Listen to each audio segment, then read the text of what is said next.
Welcome to Harbor Highlights. Today is Monday, September 29th. On today's show, we have an interview to share with you about a fun event happening tomorrow night.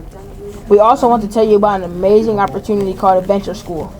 This and more, so stay tuned.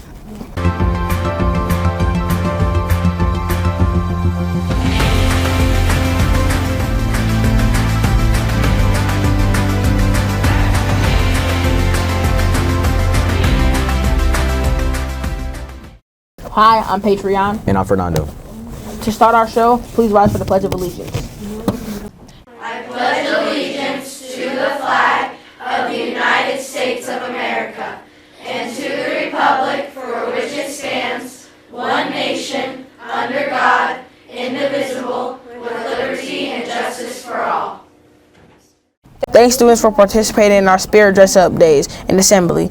We are so glad so many of you have made it out for the football game too. Teachers and students, if you have any fun pictures of students dressed up last week, please email them to Ms. Postman or stop by her room.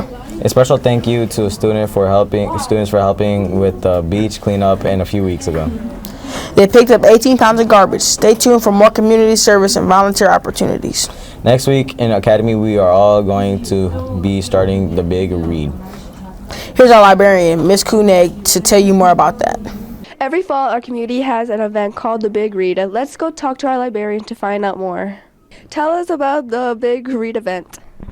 Absolutely. The Big Read is something that happens every year. Hope College hosts it, and they put together a list of books that the entire community reads. And it is not just Holland, but it also is all of Ottawa County. It's Muskegon County, it's Allegan County, so tons of people along the lakeshore are reading these different books this year. Tell us more about the middle book read. Yes, so the middle read this year is A Wish in the Dark by Christina Suntornvat. And this book is a fantasy story. It's set in like a fantasy-inspired Thailand. So Southeast Asian culture comes up in this book. It's really, really good. And it is also inspired by the musical Les Mis. So a little bit of a retelling of that story as well. What community events will be happening? There are going to be a ton of events sponsored by the libraries, like Carrick District Library, by Hope College, tons of different things happening, different food-related events, different community dance events. There'll be some crafting opportunities, especially for middle schoolers and high schoolers, happening at the Herrick North Branch. So there'll be more information coming out about all of the cool things that are happening with the Big Read. What will we be doing at the school to join the Big Read? So we are going to do an Academy read aloud. So every single one of you is going to get a chance to hear your teacher read aloud A Wish in the Dark. During Academy throughout the month of October, we're going to focus on the theme of unity in Academy. And this is one way that we're going to do that, by all joining together and having one big read aloud together as a school. And not only are we doing that here, but Mac Bay is also going to be doing it. So all of the middle schoolers in West Ottawa are reading this book together, and joining in our whole community and reading this book and enjoying the story together. Thank you, Ms. Koenig, for answering our questions, and thank you, Sadie, for recording this tape. We look forward to reading A Wish in the Dark. This is the first time we are doing a full school read aloud. We look forward to reading this together and joining the main character, Pong, as he searches the dark for his wishing and true freedom. Is the Hispanic Heritage Celebration at the varsity game. Here is an interview to tell you more. Hi, my name is Berto. I'm interviewing Ms. Schwalier to learn more about Hispanic Heritage Month. Why is it important to celebrate Hispanic Heritage Month? It's important that we celebrate Hispanic Heritage Month to be able to honor, celebrate, and recognize the contributions, the achievements, the culture, the language of our whole community. Here at West Ottawa, we actually serve more Hispanic and Latino students than any other student group here at West Ottawa. So we want to be able to come together as a whole community, learn together, and celebrate everything that our whole community brings to West Ottawa. What is West Ottawa doing to celebrate Hispanic Heritage Month? At West Ottawa, all month long, you'll find activities in our classrooms and schools, but especially we want to invite everyone in the community, all of our students and families, to join us on September 30 para una celebración. We're going to have a Hispanic Heritage Month celebration at the varsity soccer game on September 30 from 5:30 to 7 p.m. We'll have food trucks, Alpha One, DJ music, we'll have entertainment, ballet folclórico, y muchísimas cosas para todos. A lot of things for everyone. So come join the fun for our large district-wide celebration on September 30. Hi, my name is Roberto, and I'm interviewing Miss Derek to learn more about Hispanic Heritage Month. Why should students and community members go to the celebration? Great question, Roberto. I believe that it gives all of us a way of broadening our perspective and understanding and to appreciate others.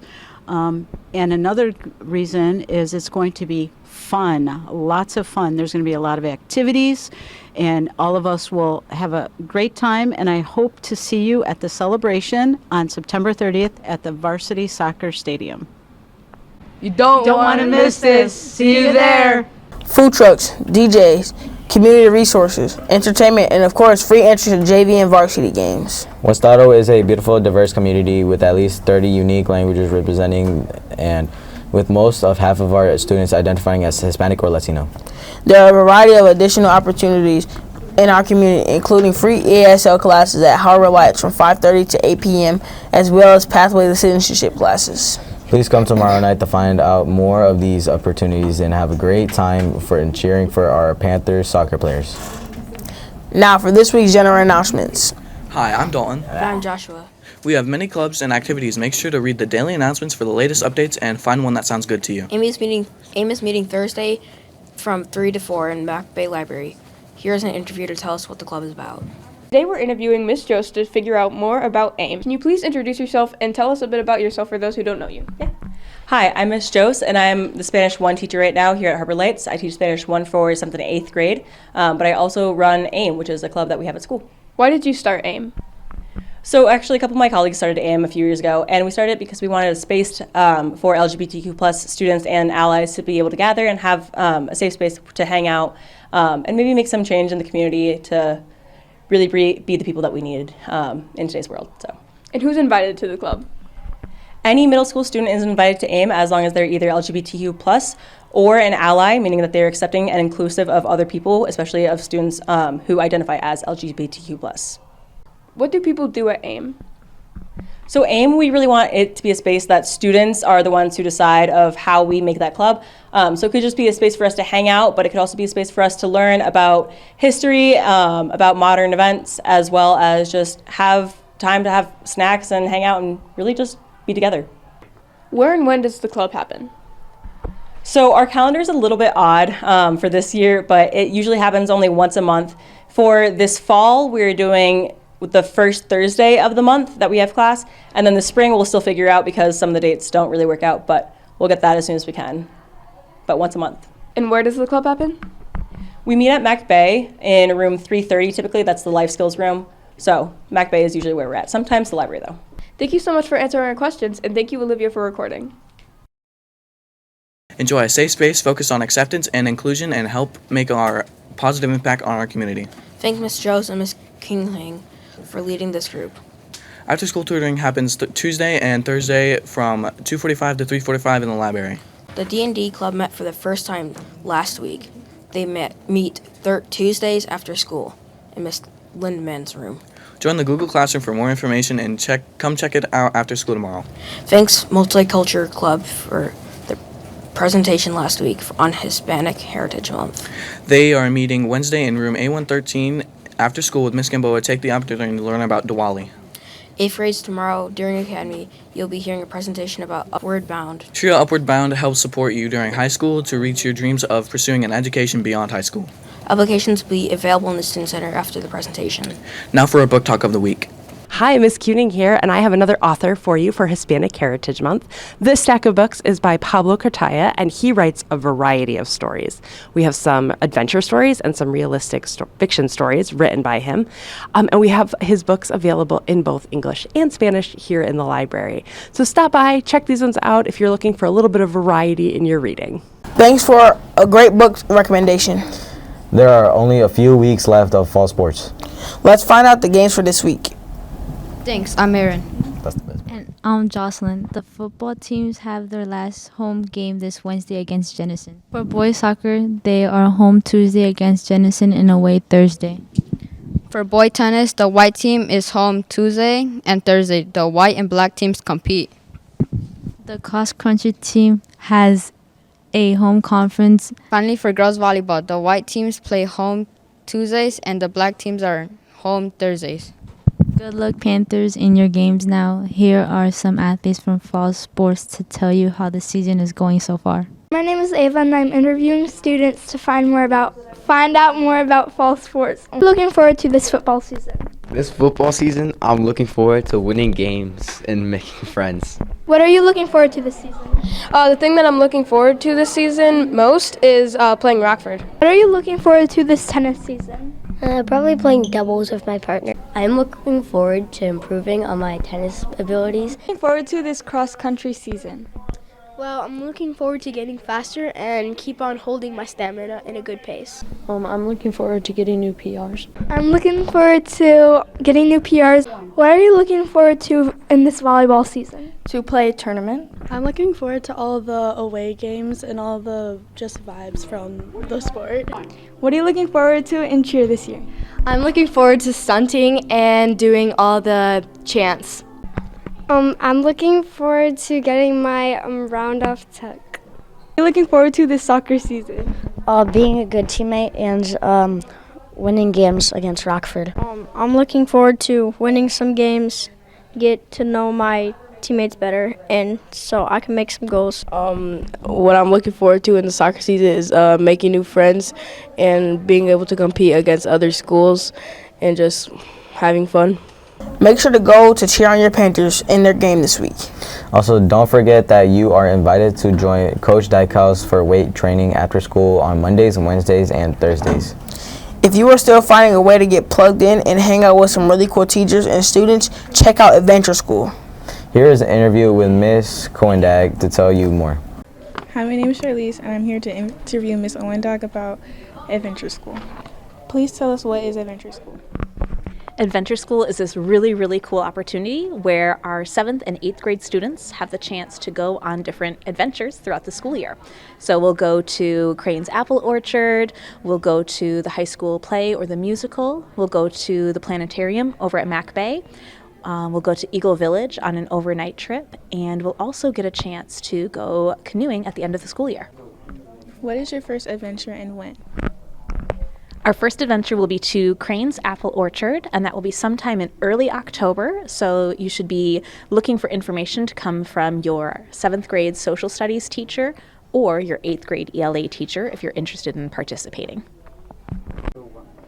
How many kids signed up and how much will it cost?